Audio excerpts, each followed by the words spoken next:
कि जिस तरह भी बात चल रही थी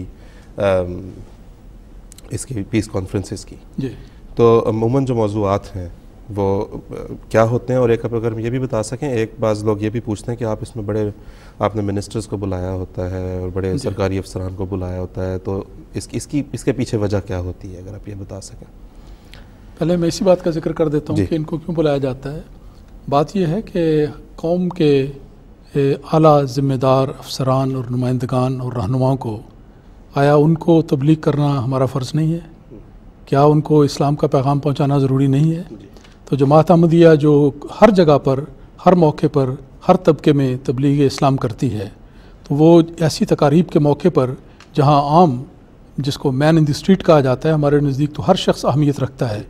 लेकिन अवामुन्नास को मदऊ करने के अलावा जो उनका ख़ास तबका है उनको भी बुलाते हैं, क्योंकि उनका भी हक़ भी बनता है और हमारा फ़र्ज़ भी बनता है कि उन तक नबी अकरम सल्लल्लाहु अलैहि वसल्लम की सीरत का पैगाम पहुँचाएँ। हमारा मकसद उनसे कोई फ़ायदा उठाना नहीं। जमात अहमदिया तो कभी भी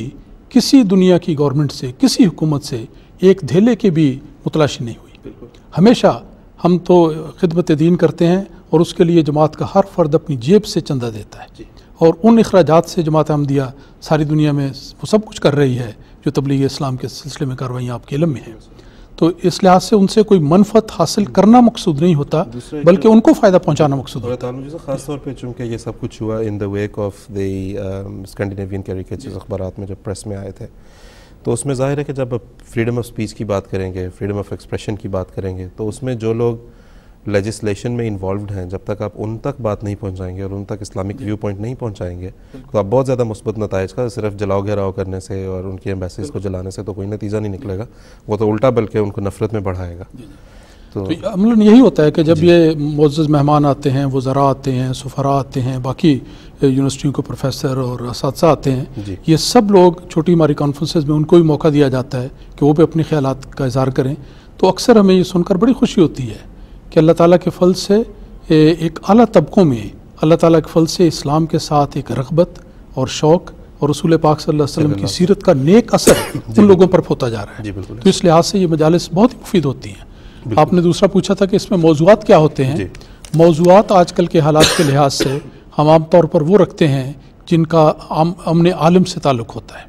अमन आलम एक वक्त की ज़रूरत है और इस वक्त सारी दुनिया में अमन का मसला बना हुआ है, और इस्लाम पर नौज़ुबिल्लाह ये लोग एतराज़ करते हैं मुखालिफिन कि गोया इस्लाम जंग को प्रमोट करता है, उसको पेश करता है, और फिर ये भी कहते हैं बाज़ लोग कि नौज़ुबिल्लाह रसूल पाक सल्लल्लाहु अलैहि वसल्लम ने अपने सहाबा को जंगजू और बहादुर बनाया ताकि वो लोगों के खून से होली खेले। ये बात नहीं है। तो इसलिए हम आम तौर पर ये मौजू रखते हैं कि कुरान मजीद की किन आयात से वो इस्तेलाल करते हैं, उनका सही मतलब क्या है। आदर सल्लल्लाहु अलैहि वसल्लम की ज़िंदगी के किन वाक़यात को या किन इरशादात को पेश करके वो अपना मतलब संवारने की कोशिश करते हैं, उनका हकीकी मज़मून क्या है। और सबसे बढ़कर ये